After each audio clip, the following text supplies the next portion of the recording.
What if I told you that the next 12 months of your life would look exactly like the last 12, unless you decide otherwise? What if I told you that the most dangerous trap isn't failure, but drift, and that millions of men waste years of their lives, not because they're broken, but because they never decided to rise? Listen to me closely. This is not a speech. It is a line in the sand. It is not information. It is transformation, but only if you choose to install it. You are not here to be entertained. You are here to be awakened. Because if you're honest with yourself, something inside you has known for a long time that you are capable of more. But knowing is not enough. Most men know. Few decide, fewer still act, and almost none repeat that action until it becomes identity. And that's what separates the builders of destiny from the victims of drift. Let me ask you a question I once asked the greatest minds of my generation. What is your life costing you right now because you're not living it with absolute purpose? I've studied the lives of Edison, Ford, Lincoln, Schwab, and Carnegie, not to admire them, but to extract what made them inevitable. And here's what I discovered. They did not live by chance. They lived by choice. They did not drift. They decided. They did not hope. They moved. And most of all, they never wasted years waiting for permission, for motivation, or for the perfect time. They didn't get lucky. They got to work. If you're listening to this right now, it's because something inside you knows that the way you've been living, waiting, wandering, wishing, cannot continue. Another year lost in confusion. Another year lost of comfort. Another year wasted in the quicksand of hesitation, overthinking, and invisible fear. You already know where that path leads. It leads to forgotten dreams. It leads to a weak identity. It leads to regret on your deathbed, when the ghosts of your untapped potential stand around you and ask why you never gave them life. You are not meant to repeat the same year 10 times and call it progress. And yet, that's exactly what most men do. They make vague resolutions, they speak big words, but they change nothing. They wake up the same man every day because they never install the discipline required to become someone new. Understand this. Time doesn't change your life. You change your life, and only when you take control of your mind. The clock keeps ticking whether you act or not, and the harshest truth I've ever had to tell a man is this. The future does not get better by accident. It only gets better by design. If you want this year, this next chapter, to be different, then you must become different. And the way you do that is not through emotion or motivation. It is through a process I spent a lifetime refining, a process built on definite purpose, ruthless decision-making, auto-suggestion repeated daily with emotion, mastery of thought, feeling, and action, relentless rhythm, and repetition until identity changes. That is the only way. Let me make this painfully clear. This message will change nothing unless you choose to repeat it. You must not just hear this speech. You must install it. You must internalize it. You must return to it again and again until the old self breaks under the weight of your new belief. You don't need more information. You need reprogramming. Your current self, the one drifting, delaying, second-guessing, was built by repetition. Repetition of fear, repetition of excuses, repetition of half-hearted habits. And if repetition built the weak you, then repetition must now build the unbreakable you. That's why I say this. Do not just listen once. Listen every day, every morning, until this message becomes memory, until memory becomes instinct, until instinct becomes you. You have 12 months ahead of you, 12 chapters, 365 chances. The only question that matters now is this. Who are you becoming with them? Let this message mark the death of hesitation. Let this message become the beginning of clarity. Let this message be the signal that this is the year everything changes because you finally do. Now, breathe deep, because the next words you hear will strip away every excuse you've ever believed. And if you listen closely, if you burn this into your mind with repetition, with action, with fire, you'll never be the same man again. Let us begin. Let us speak plainly. Most men are not living. They are drifting. They do not decide. They defer. They do not walk with purpose. They wander in fog. They do not live by design. They exist by default. I call this condition drift. And if you do not master your mind, it will master you. And drift is the first symptom. In my private conversation with the allegorical devil, as recorded in Outwitting the Devil, I extracted his greatest tool for enslaving the minds of men. And what was it? Not addiction, not violence, and not even fear. It was drift. He said to me, I cause people to drift through life without purpose or plan. I manipulate them through their habits, their appetites, their fears, and their laziness. I do not need to destroy a man. I only need to make him drift, and he will destroy himself. This is not fiction. This is the real enemy. A drifter is not a man who is evil. He is simply asleep. A drifter is not without potential. He is without purpose. A drifter is not doomed by fate. He is doomed by indecision. And what makes it worse, most men never even realize they are drifting. They live the same day over and over again, convinced they are working toward something, while they delay the very decisions that would change their life. They procrastinate, they overthink, they entertain every distraction the world throws at them. They say, I'll start next week. I'll figure out soon. I just need more time. But days become months, months become years, and suddenly they are middle-aged with no direction, still spinning in circles, still convincing themselves that someday they'll rise. Let me give you the harsh truth. Most men will die as drifters, and they won't even know it. They will leave no impact, build nothing of substance, and worst of all, they will go to the grave with their potential intact. Untouched, unrealized, forgotten. Why? Because they never made the decision to take control of their mind, and so the world controlled it for them. You must understand this now. Drift is a default condition of the undisciplined man. If you do not have a plan for your life, you are already a part of someone else's. If you do not consciously direct your mind, it will unconsciously follow the path of least resistance, and that path leads to mediocrity. You must not accept this, because the pain of regret, the pain of what could have been, the pain of watching other men build legacies while you spin in hesitation, that pain is far worse than any pain discipline will ever require. I have said before, and I will say again, the man who cannot control his mind will never control his destiny. Now, let me tell you the difference between the drifter and the decided. The drifter waits. The decided man acts. The drifter reacts to life. The decided man designs it. The drifter fears failure. The decided man knows failure is feedback. The drifter needs external permission. The decided man gives himself internal orders. You must become a decided man. You must declare war on drift, not next week, not when it's comfortable, but now. And how do you do that? You install what I call the definite chief aim. This is not a wish. It is not a vague desire. It is not a journal entry scribbled at midnight.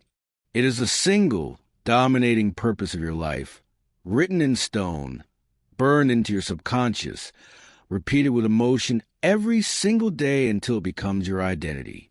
Without it, you will wander. With it, you will build. Your definite chief aim is your anchor in storms, your compass in confusion, and your fuel in fatigue. Every man who ever accomplished anything worthwhile, Carnegie, Ford, Edison, Lincoln, had this one thing in common. They knew exactly where they were going, not eventually, but now. And you must decide the same. No more vague goals, no more soft intentions, no more let's see how it goes. That mindset is for drifters. You are here to take command of your life. Let me give you a tool. Use it every morning. Speak it with power, with presence, with fire. Say it out loud. I know where I'm going. I know who I am. I do not drift. I decide. I design. I dominate. Let this affirmation become your weapon. Let it destroy the old identity, the version of you that delayed, that hoped, that coasted. Every time you say it, your subconscious listens. And every time your subconscious hears it with enough emotion and repetition, it installs it as truth. This is not magic. This is mental engineering. You rewire your mind through repetition. You rewrite your identity through command. You must now build a life that drift cannot survive in. That means daily rituals. That means discipline. That means removing every escape route back into the fog. Destroy the distractions. Burn the bridges to your old self, because the cost of one more wasted year is not just 12 months. It is the erosion of your identity. You don't just lose time when you drift. You lose who you could have become. So hear me now. This is your wake-up call, not from a friend, not from a boss, but from your own conscience. Drift is the silent killer of men. It doesn't attack you. It seduces you. It doesn't steal your life. It convinces you to give it away. And the only cure? Decision. Declare your definite chief aim.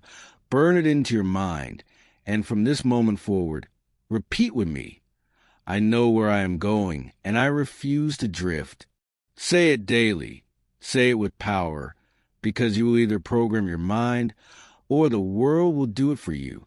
And I assure you, the world is built to keep you drifting. There is a secret that governs all progress. Before a man wastes his time, before he forfeits his opportunity, before he wakes up 1 year older but no closer to his dream, he first wastes his thoughts. He does not lose a year in his calendar. He loses it in his mind. A man's reality is not dictated by the clock, the economy, or the weather. It is dictated by the dominion he exercises over his thinking. And all that you are, all that you become, all that you achieve begins as thought. Every failure is first permitted in the mind. Every success is first constructed in the mind. This is not theory. It is law. I have stated in Think and Grow Rich. More gold has been mined from the minds of men than from the earth itself, and it is still true today. The average man lives by reaction. He is told what to think, what to fear, what to chase. He listens to voices not his own. He receives thoughts like a beggar receives crumbs, and then wonders why his life feels so small. But the uncommon man, the man who becomes master of himself, he does not wait for life to tell him what to believe. He commands his mind. He says what will be thought. He decides what shall be believed, and he repeats those thoughts until they carve themselves into the very fabric of his being. Your year will not be wasted because you were too busy. It will not be lost because the conditions were difficult. Your year will be wasted if you allow the world to write your thoughts, because the mind left untrained becomes a sponge, absorbing every fear, every limitation, every excuse. And soon, those thoughts become beliefs, those beliefs become choices, those choices become your calendar. Do you understand what I am saying? Your entire year is being built in advance right now by the silent procession of thoughts you entertain daily. That is why I have insisted for decades on the use of autosuggestion, the daily, deliberate, emotional repetition of chosen thoughts. This is how a man reclaims the pen of his own life story. If you do not practice autosuggestion, the world will perform it on you. You will be hypnotized, not by a man in a black cloak, but by the rhythm of distractions, the repetition of fear, the reinforcement of mediocrity. The great men I studied, Carnegie, Edison, Ford, Each had the same secret. They repeated their aim. They visualized the result. They refused to permit a single thought that contradicted their objective. They were not lucky. They were intentional. They understood this truth. Thought is cause, circumstances effect. If you lose time this year, it is because you lost command. And if you waste another year, it will not be because you didn't have enough time. It will be because you failed to program the mind that governs time. A man cannot achieve externally what he has not first demanded internally. Your habits begin in your thoughts. Your direction begins in your thoughts. And even your self-respect begins in your thoughts.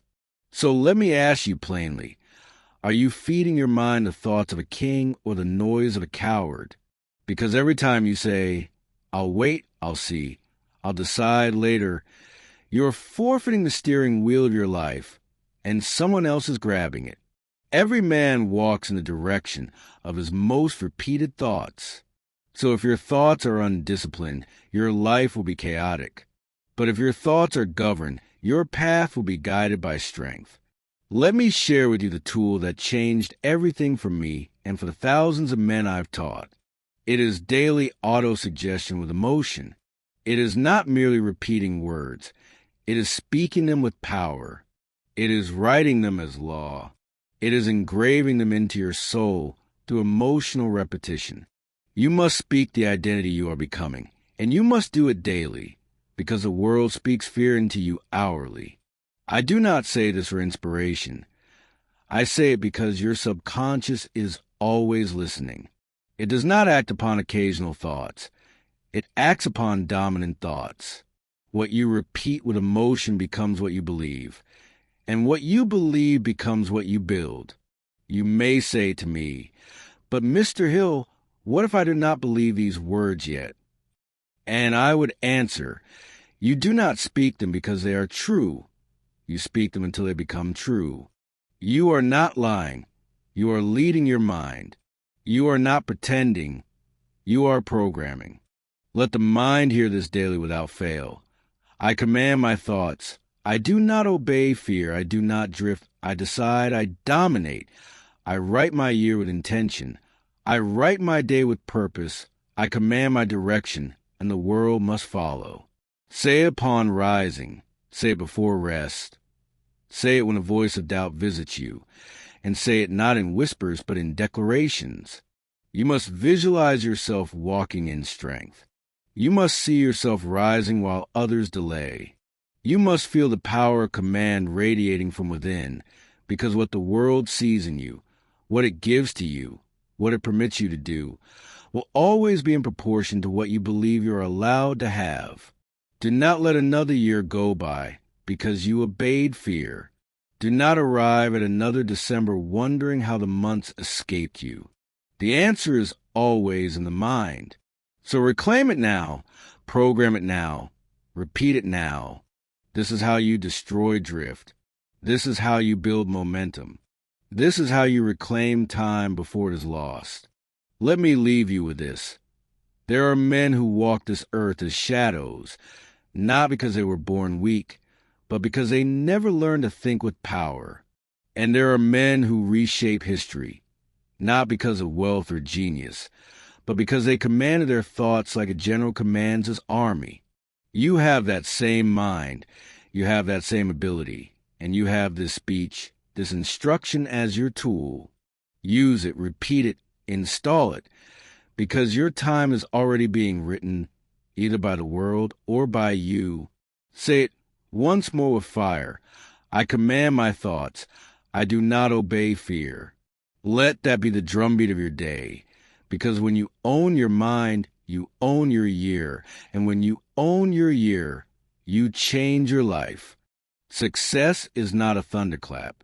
It is not a single explosion of opportunity or an accidental stroke of luck.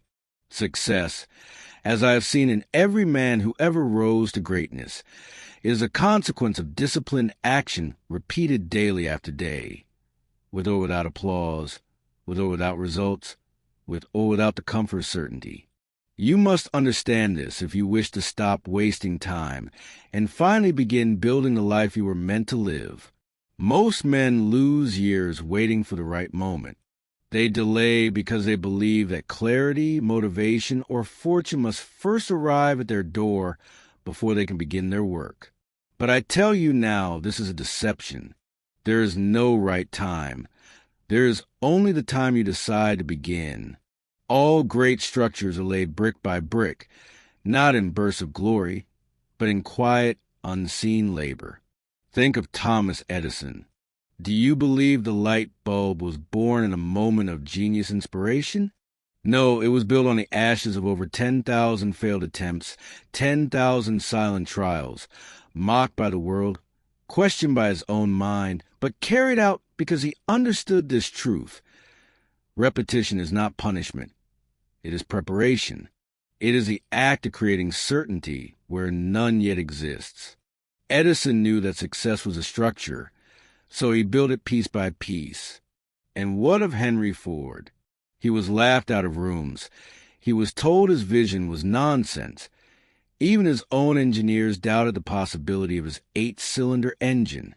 But Ford believed, and he believed repeatedly, not just once in the morning when the sun was high, but over and over again through storms of failure and walls of rejection. He rehearsed belief until it took shape in metal and motion. That is not magic. That is rhythm. That is the science of persistence. Success does not descend from the clouds. It rises from your rituals. Every day you neglect your structure, your routine, your self-talk, your focus. You weaken the walls of your future. Every time you skip the basics because you feel uninspired or tired or discouraged, you begin to dismantle what you spent days, weeks, months building. And it doesn't collapse all at once. It crumbles slowly, silently, subtly, until one day you look around and realize you are standing in ruins, not because life destroyed you, but because you refused to build. So I ask you, what is your structure? What are your daily non-negotiables? Do you rise with purpose or drift into each day by accident? Do you affirm your identity before the world speaks, or do you let the noise dictate who you become? You cannot expect to reap the rewards of greatness while living with the discipline of mediocrity. In my research with the world's most successful men, I discovered one common trait above all else. They each possess a definiteness of purpose. That purpose was not vague, nor was it flexible to the emotions of the day. It was fixed, anchored, and each day they acted in alignment with it, not with overwhelming effort, but with disciplined, deliberate motion. They did not seek to do everything.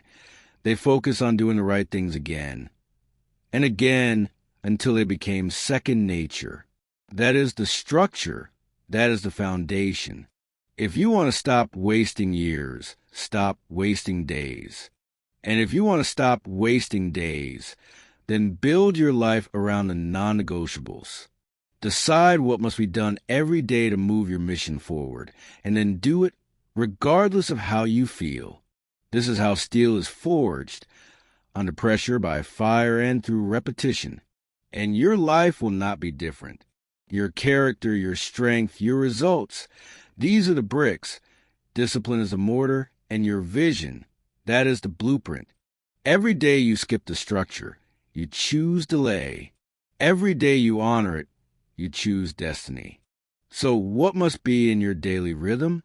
A moment of silence to reconnect with your vision. A declaration of identity before the day begins. I build myself daily. I do not skip the foundation. A commitment to one key act of creation or progress, no matter how small, no matter how hard.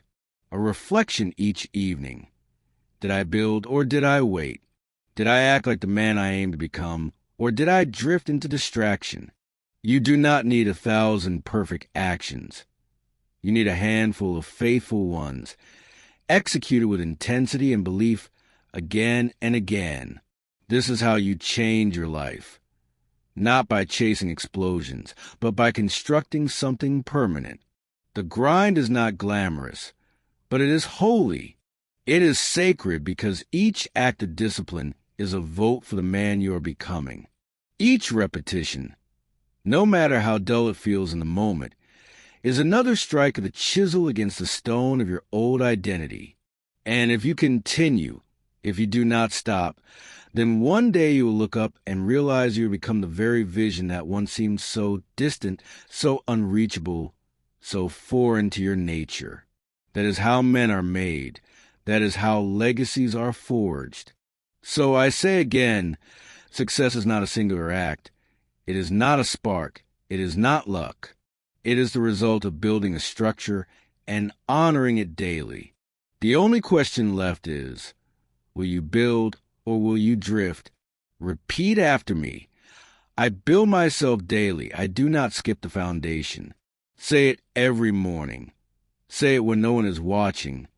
Say it when you feel like quitting, because a man who keeps building, even when no one claps, even when no one sees, he is a man the world cannot ignore forever.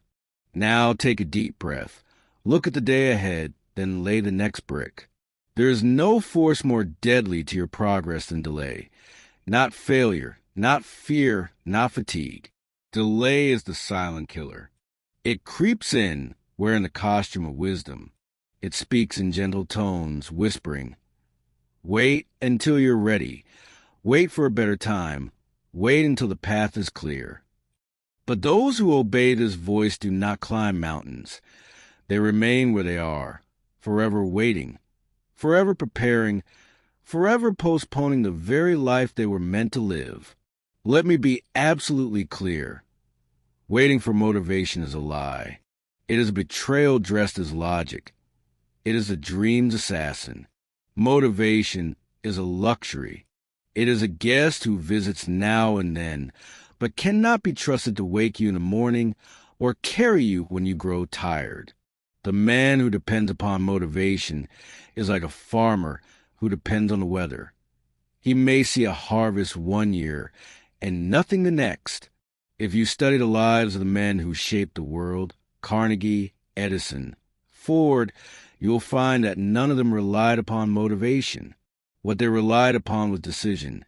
Swift, committed, final decision. Andrew Carnegie told me once, the man who hesitates is already defeated. The opportunity is gone before he has even reached for it. He believed, as I do, that success belongs to those who act, not to those who wait for perfect conditions. What is the myth of someday if not a fantasy? How many men go to their graves carrying visions that never saw the light of day, ideas, ambitions? Change is a promise they begin once they felt ready.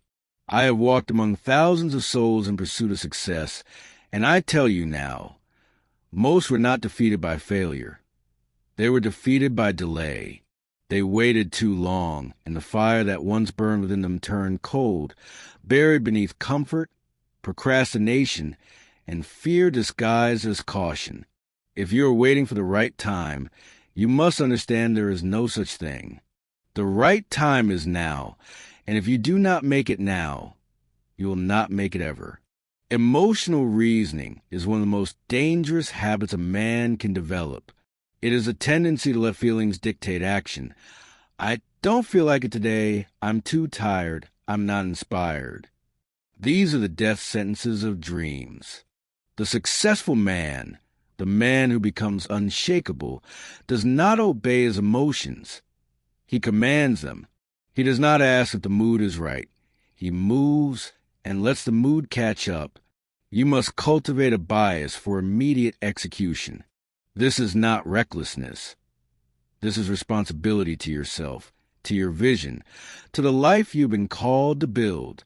The moment the idea strikes, you act. The moment the fear whispers, you walk forward. The moment the path reveals itself, you do not pause to gather opinions or overanalyze. You go. This is how you build momentum. This is how you train your nervous system to trust you. When you act swiftly, you rewire your mind to believe. I am a man of execution.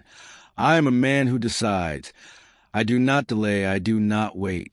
And in time, that belief becomes your identity. Thomas Edison did not wait for certainty before he began his experiments. He began, and in the process of action, clarity came.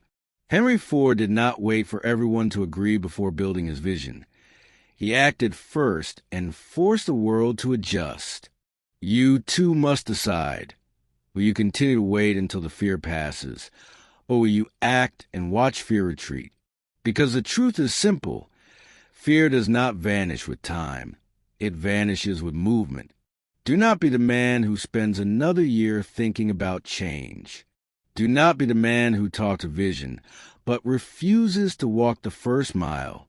Do not be the man who lets a moment of hesitation steal decades of destiny. You are not here to delay.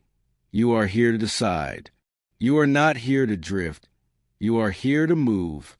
You are not here to be ruled by moods. You are here to rule your mind. Repeat after me. I act when it's hard. I decide without delay. Let that be your battle cry every morning. Let that be your command when your feet hesitate and your hands tremble. For it is not the man who plans the most who wins.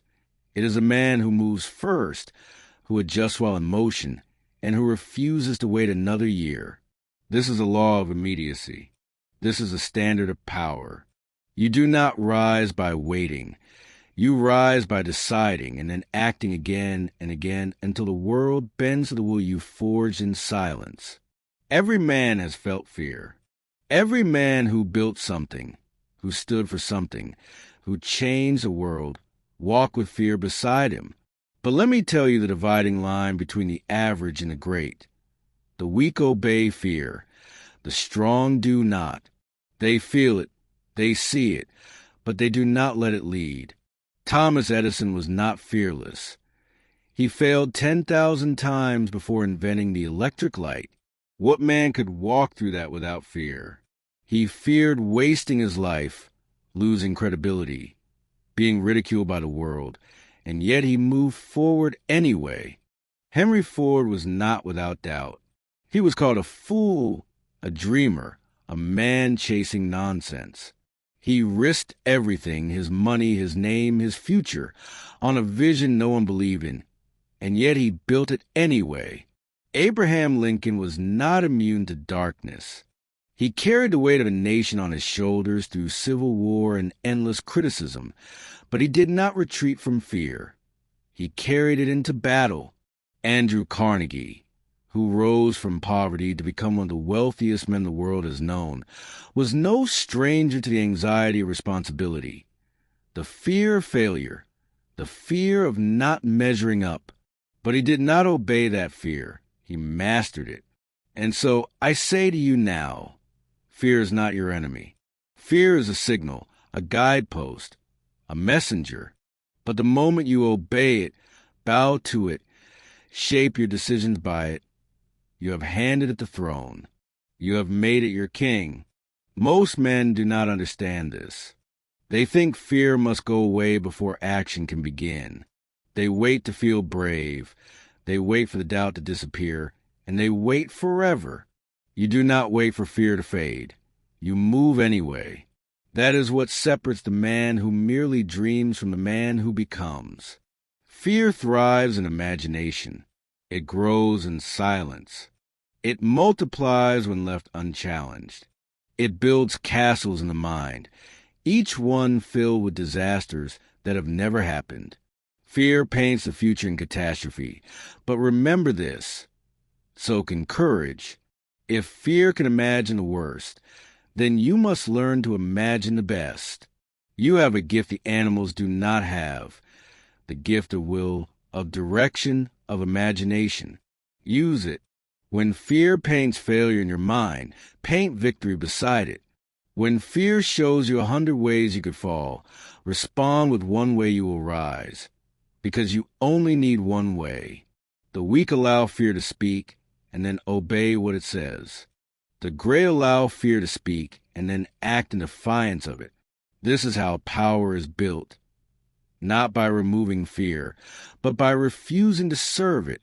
How do you do this? with deliberate exposure, daily, repeatedly. You make fear a companion, not a master. You walk into conversations you once avoided. You take the step that feels too uncertain. You make the call, you write the letter, you stand in the silence of discomfort, and you breathe. You survive. And with each act of courage, fear loses its voice. This is not theory. This is training. Repetition rewires the nervous system. Every time you move toward what you fear, you weaken its grip. And every time you obey fear, you strengthen its chains. Alongside this practice of exposure, you must build rituals of identity. You must remind yourself daily who you are. The world will not remind you. The world will not whisper, "You are strong." No, it will echo your doubt. So you must counter with words, with vision, with clarity. Wake each morning and say aloud, "Fear is my signal to act. I walk forward anyway." Say it again with force, with certainty, not because you feel it yet, but because repetition is the hammer that forges belief. Fear is not to be eliminated. It is to be dominated. You are not here to be ruled by shadows in the mind. You are here to command your direction, regardless of what the wind says. And let me tell you this, you will never feel fearless. That is not the goal. You will still shake, you will still doubt, but you will walk. And that walk, that forward motion despite fear, is where your power is born. There is no bravery without fear. There is no courage without trembling. The fire you feel is not a warning. It is a sign that you are alive, that you are near something meaningful. Let fear rise, and then rise higher. Do not pray for the fear to leave. Pray for the strength to move anyway. Do not wait for silence in the mind. Bring your own voice and speak louder. Do not ask whether you are ready. Decide that you are, and then prove it in motion. Repeat this with me. Fear is my signal to act. I walk forward anyway. This is your new command. Engrave it on your spirit. Let it guide you in the darkest hours. And when you feel that old, familiar pull to retreat, to delay, to overthink, you will remember these words, and you will move anyway, because fear is not your ruler, and from this moment forward, it never will be again. The man you are today is not the man you must remain. Understand this deeply. Identity is not fixed. It is installed. It is not born. It is built. And it is built brick by brick through repetition, through the silent, invisible, and relentless repetition of thought, word, and deed. Your past does not define you. It only defines a version of you who repeated it. And unless you keep repeating that version, unless you continue to play the same script, recite the same doubts, feel the same limitations, you are free to become something entirely new. But most men do not understand this law. They believe they are trapped by the past. They point to their failures and say, "This is who I am." But failure is not a prophecy. It is programming. It is not your future. It is a pattern, and all patterns can be rewritten by a mind that is awake. In Think and Grow Rich, I taught the power of autosuggestion, not as a poetic phrase, but as a mechanical process of transformation. When a man deliberately repeats powerful ideas backed by emotion, clarity, and purpose, he rewires his entire belief system. The subconscious mind does not argue. It accepts. It obeys. And what it hears most often, it installs as truth. So I say this to you. What are you repeating? Are you repeating the voice of your past? The one that says, "I'm not good enough. It's too late. Nothing ever works out for me." Or are you rehearsing power? Are you saying, "I am capable. I rise through struggle. I shape my world by force of thought and action"? Because what you rehearse, you become. What you repeat, you remember. And what you remember, you begin to expect. And what you expect, you begin to live. Identity is repetition. And if you want to shed the old skin of weakness, hesitation, and self-doubt, you must speak a new identity into existence every day. Not once, not for a week, but relentlessly until the voice of the old self grows quiet, until the voice of strength becomes your only tone.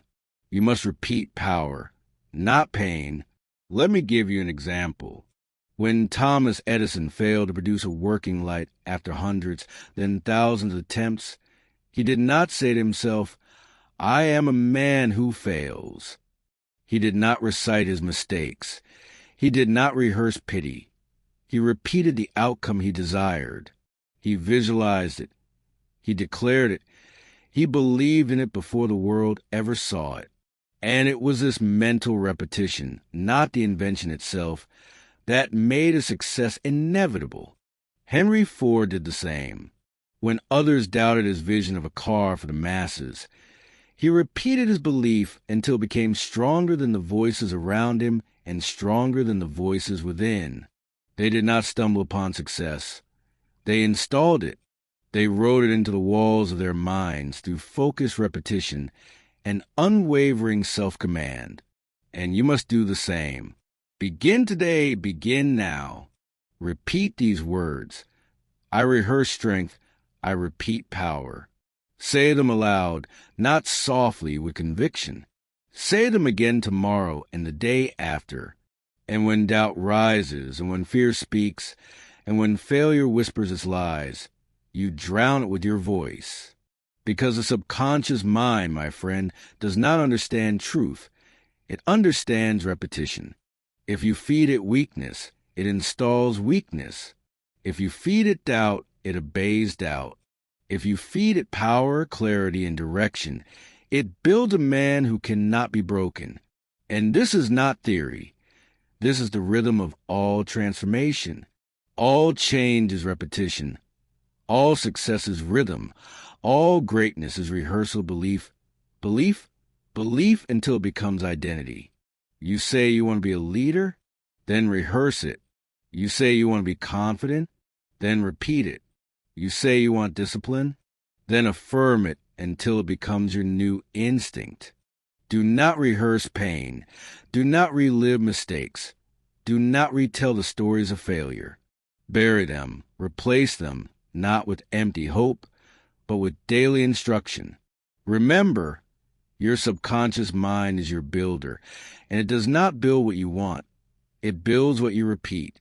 This is why men fall back into the same habits, even after success, because they forget to continue the installation. They forget to repeat the new identity, and so the old self creeps back like an unwelcome guest. Quiet, familiar, dangerous. You must never stop building. Never stop speaking your new name. Never stop reinforcing the man you are becoming, or the man you once will take his place again. Write your identity every day. Etch it with fire.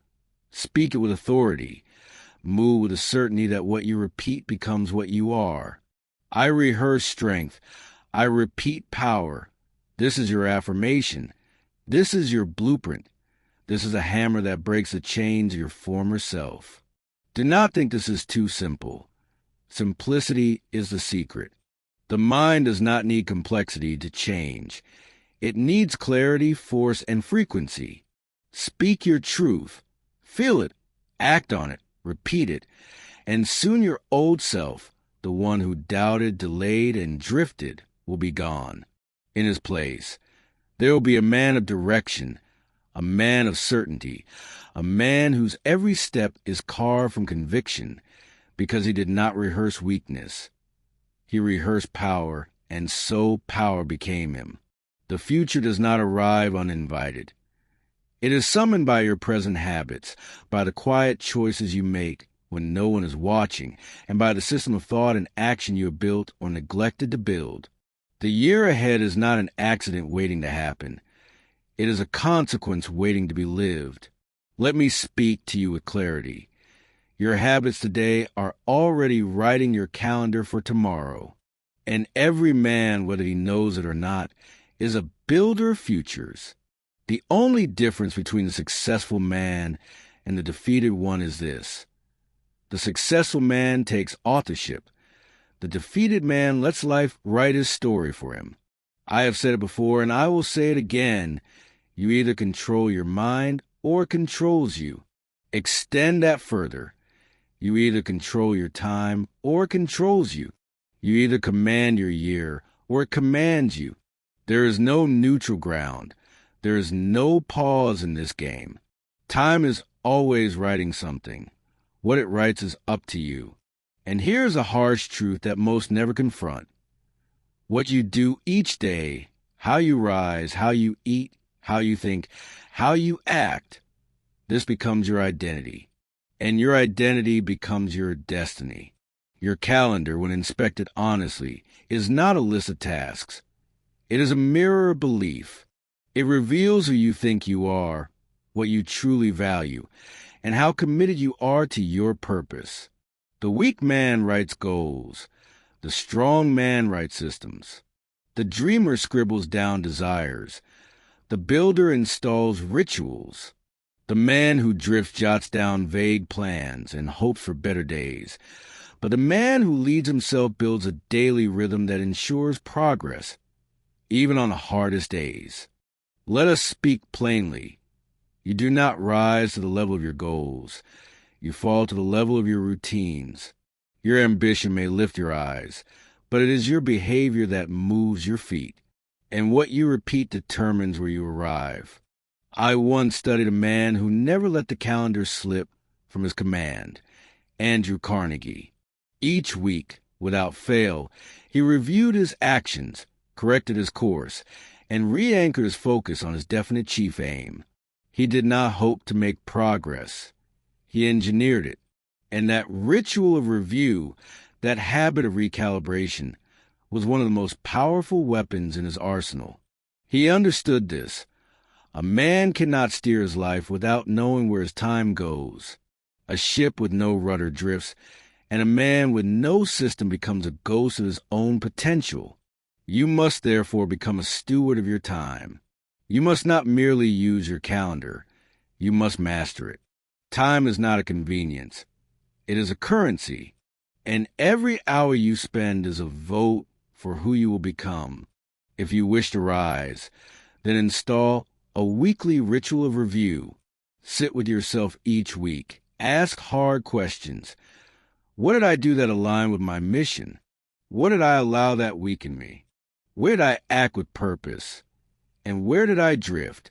Write down the answers, correct the course, recommit. You will find more transformation in one honest review than in 10 pages of motivational speeches. Because transformation is not born from hope. It is born from self-governance, from discipline, from deliberate effort applied again and again until it becomes natural. Let me give you a tool. I call it calendar discipline. Do not begin your week by asking, what do I feel like doing? Begin it by answering, what must I do to honor my mission? That one shift from feeling to principle will change your entire direction. Each Sunday or any fixed time, review the coming days. Block time for the work that builds you, for reading, for execution, for repetition of your belief systems. These are not optional. These are your spiritual armor, and they must be treated as sacred. Because your time is not just about productivity. It is about identity, and what you give your time to, you become. You do not need a longer year. You need a tighter rhythm. You do not need a better plan. You need a stronger commitment. You do not need permission. You need discipline. Every successful man I have ever studied, from Edison to Ford to Schwab, treated time as treasure. They guarded it, defended it, allocated it to that which multiplied them, not that which diminished them. And so must you. Let this be your daily affirmation. My habits honor my mission. My time is mine. Say it with weight. Let it ring in your ears each morning before the world tries to steal your hours. Say it when distractions rise, when drift whispers, when laziness knocks. Say it until your subconscious no longer permits waste. Because remember this, your time is not just your schedule, it is your life. And the man who masters his time masters his destiny. Do not let another year write itself. Write it yourself, line by line, week by week, habit by habit, until one day you look back, not with regret, but with pride, because you did not hope for a future. You built one. There is no neutrality in identity. If you do not decide who you are, if you do not actively choose your self-concept, your purpose, and your values, then understand this. Someone else already has. It may be the opinion of a parent, the pressure of a peer, the expectations of society that loves comfort and rewards compliance. But make no mistake, the man who does not define himself is always defined by others. This is one of the cruelest truths I discovered in my research and interviews with the world's most powerful men. Not a single one of them drifted into greatness. Not one of them found himself by accident. Andrew Carnegie did not hope to become an empire builder. He decided it. Thomas Edison did not stumble upon invention. He trained himself to become the type of man who would not stop until existed. Henry Ford did not adopt the world's idea of realistic. He imposed his vision upon the world and made it conform. This is the law. The world does not reward the man who waits to discover himself. It bends the man who creates himself daily, intentionally, and without apology. And yet, the average man lives by default. He mimics the moods and opinions of those around him. He adopts language that weakens him. He follows ideas that make him smaller. And when challenged, when the pressure rises, he retreats into phrases like, "That's just how I am," or "I'm not the kind of person who..." But what he fails to see is this. Identity is not a description. It is a decision. And until you make it, your life will not be yours. You may breathe, you may exist, but you will never truly live. Identity is not fixed in stone. It is formed in fire. You are not born with it. You build it. You install it through repetition. You anchor it with belief, and you reinforce it with action every day. This is why I wrote in Think and Grow Rich that one must engage in autosuggestion, the repetition of belief-laden statements spoken aloud with emotion and clarity. It is not a matter of positive thinking. It is the reprogramming of the subconscious mind, the seed of your identity. You must feed your subconscious identity statements with the same regularity and seriousness with which you eat and drink. A man who neglects to define himself daily is no different than one who forgets to eat. He becomes weak, vulnerable, and easy to sway. And let us be clear, someone is always feeding you an identity. Every conversation, every headline, every look of judgment from those who never dare to dream, it is all programming. The question is not if you are being shaped, but by whom. There is a reason I call the man who lacks a definite chief aim a drifter, because without the force of personal will, he floats, he bends, he conforms.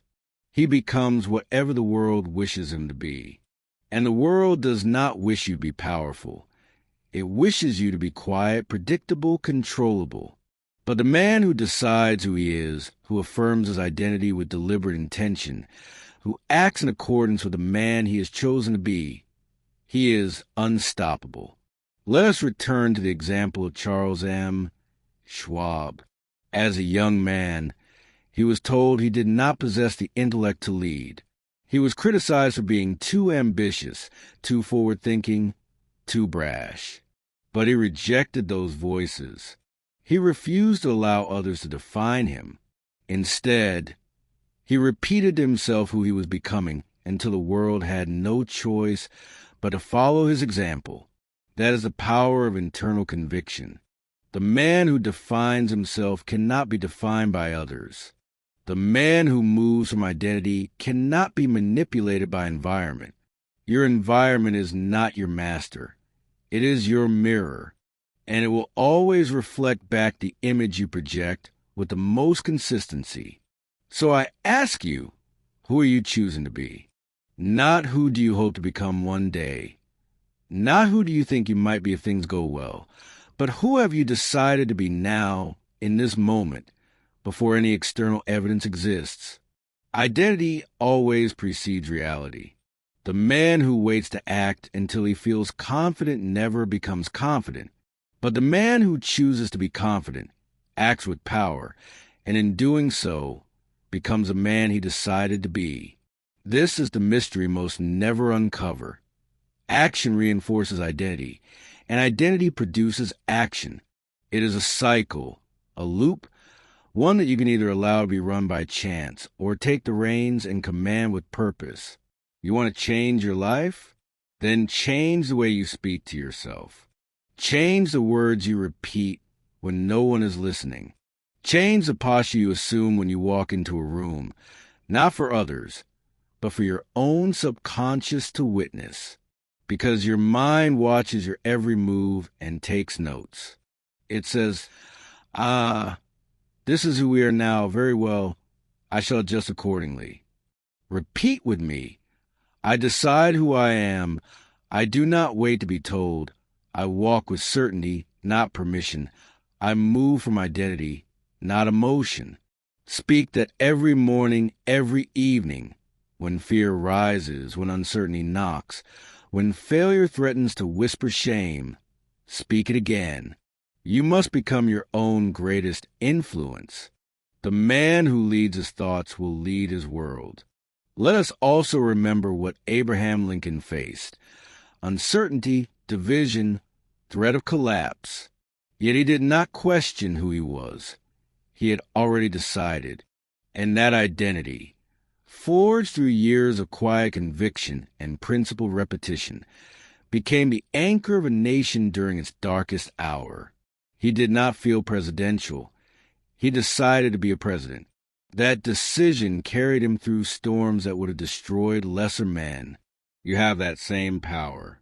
It is not locked in a title. It is not stored in a diploma. It is not found in applause.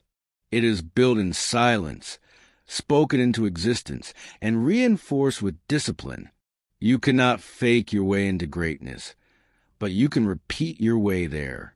So let me leave you with this. If you wish to build a year you will not regret, begin by building a man the world cannot ignore. Repeat the identity you desire until it becomes the identity you live. Speak it aloud, walk it out, act like it already exists, because once you define yourself, the world will bend to your certainty. And when the world bends, you will not be surprised, because you will know it was not luck, it was not timing, it was not fate. It was identity, installed, reinforced, repeated until it became you. Say it again with me. I decide who I am. I repeat it until the world agrees.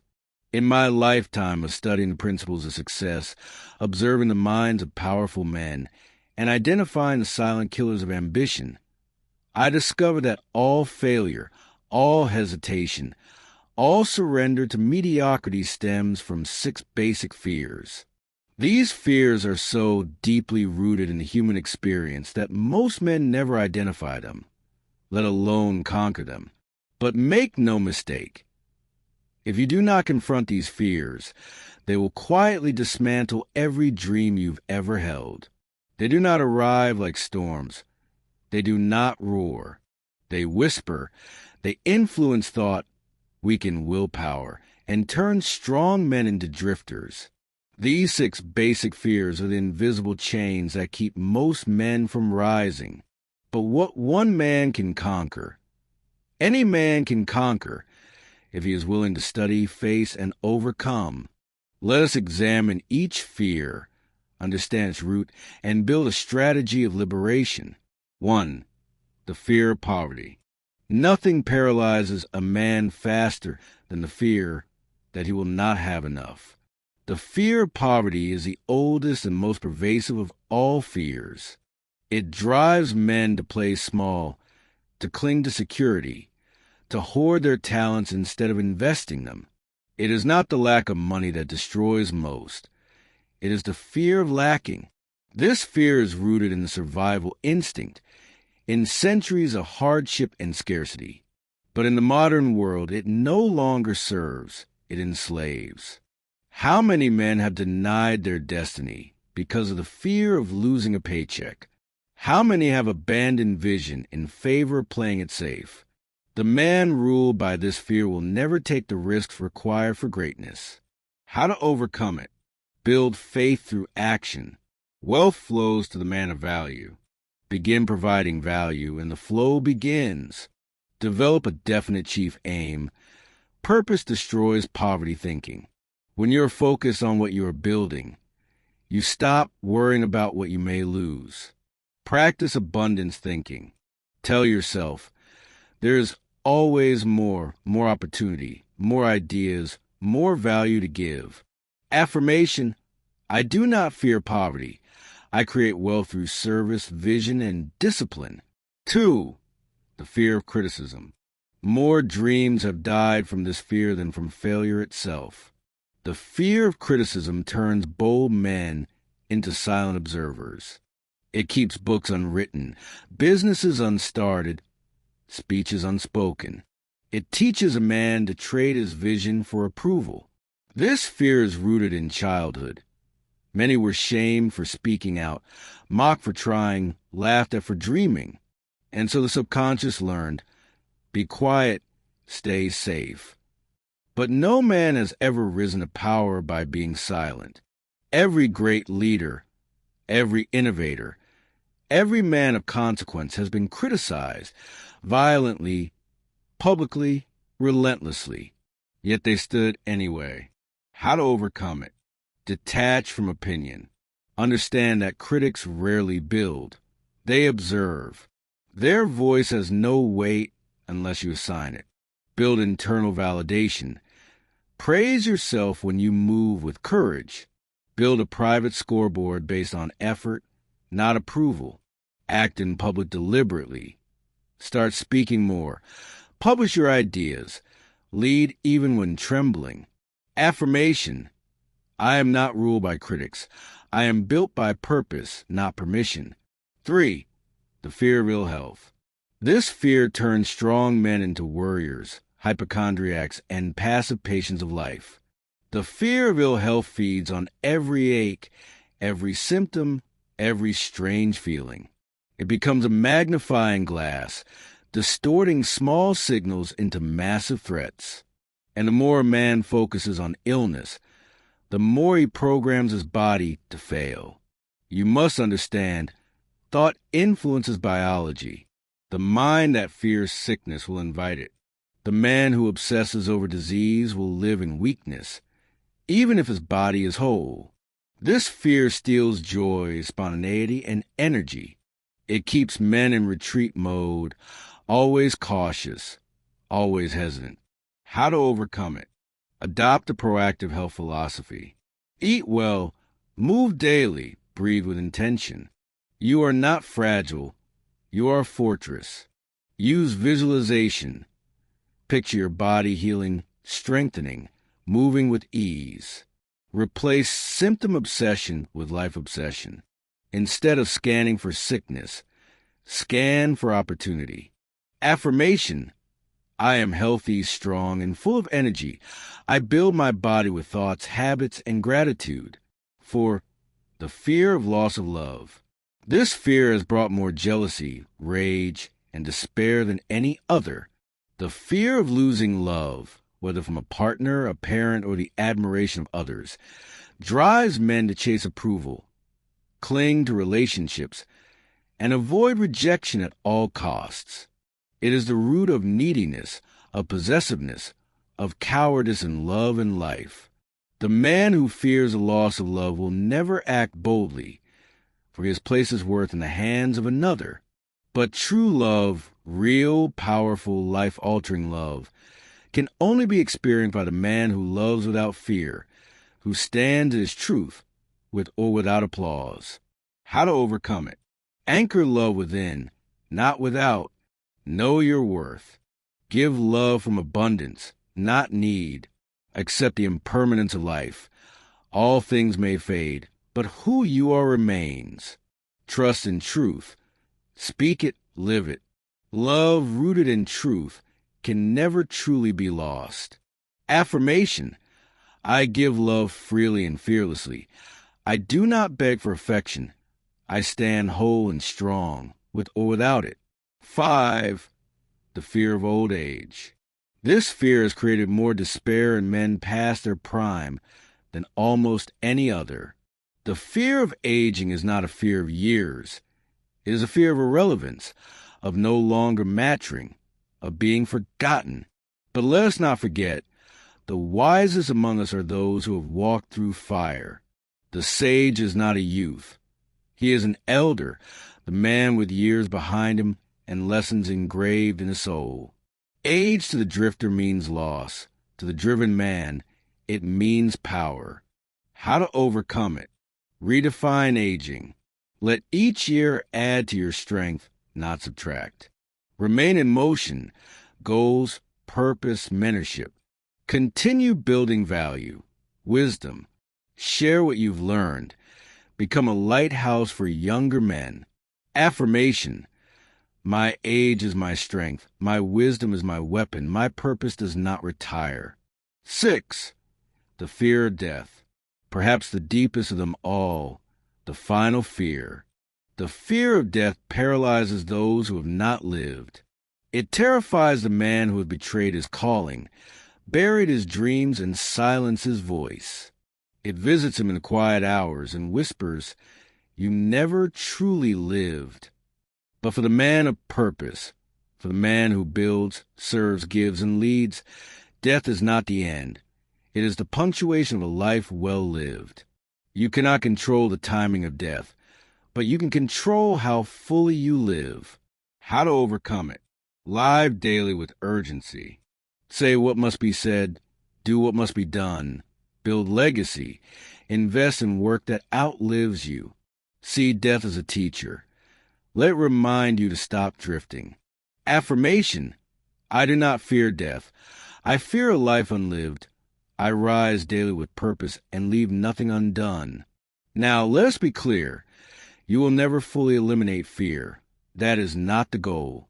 But you can learn to outgrow it, to see it, name it, and move forward anyway. The man who conquers these 6 fears does not become invincible. He becomes intentional. He chooses thought over reaction, purpose over panic, action over avoidance. He does not bow to fear. He walks beside it, never letting it touch the wheel. Repeat these truths, speak these affirmations, build rituals around courage. Because if you do not rise above fear, it will always drag you below your potential. So I say it now, and I ask you to speak it with me. I am not ruled by fear. I face it, I understand it, I rise above it, and I lead my life with courage and clarity. Now walk forward. The fears will whisper, but they will not win. There is a power so strong, so decisive, so essential to all success that without it, no amount of work, no effort, no dream shall ever come to fruition. That power, my friend, is faith. And before you confuse it with blind belief, let me speak clearly. I am not referring to hope. I am not referring to luck. I am not even speaking of religion. I am speaking of faith as a state of mind, an emotionalized belief so definite, so commanding, that it reshapes the very rhythm of your thoughts and directs your subconscious to act with precision toward its object. If the next year of your life is to be anything more than a tired repetition of your last, then you must develop unshakable faith, not in chance, not in fate, but in your own power to create what does not yet exist. Let me remind you, every great achievement began not with action, but with belief. Before Henry Ford changed the world, he believed he could. When others mocked, when his own engineers claimed the V8 engine was impossible, Ford did not argue. He simply repeated the words, "Build it anyway." That is faith. Faith backed by decision, by will, by identity. Thomas Edison, when he faced failure after failure, experiment after experiment that yielded nothing but defeat, did not let his belief waver. He said, "I have not failed. I've just found 10,000 ways that won't work." Faith carried him. Not talent, not resources, not public support. Faith. What is faith truly? Faith is not passive. It is not sitting back and waiting for life to improve. Faith is active belief. It is a mental repetition of certainty so strong that the subconscious accepts it as truth. And once it does, it organizes your actions, your energy, and your opportunities around that truth. You see, the subconscious mind does not know the difference between fact and belief. It does not reason. It simply obeys. If you say to yourself, "I am weak, I always fail, I never follow through," your subconscious listens. It installs that identity and you live it. But if you say, "I was made for this, I succeed because I decide to, my faith is stronger than fear," and you repeat it with emotion, with conviction, with certainty, then your subconscious says, "Very well," and begins to organize your life around it. Faith is not a warm feeling. It is a practice power. It is installed, not gifted. It is built like a fortress, one brick at a time, through repetition. This is why I've long taught the law of autosuggestion, because the mind will believe what it hears most often, especially when spoken by you to yourself with feeling. Let me give you a truth that few accept. You do not need evidence to believe. You need belief to find evidence. Faith comes first. It always does. Every breakthrough, every transformation, every empire, every invention, it all began in the mind of man who had no proof, no path, only an internal fire that said, "It is possible, and I will not stop until it is done." And so I ask you now, do you have that fire? Because the next year of your life will not be shaped by your job, your location, your circumstances, or your resources. It will be shaped by your belief in your ability to rise. You may say, "But Hill, I don't feel that belief. I don't know how to build it." And to that, I say, repetition is a master key. You do not need to feel strong to speak strength. You must speak strength until you feel it. Here is the exercise I gave to thousands of men in my lifetime, and I give it to you now.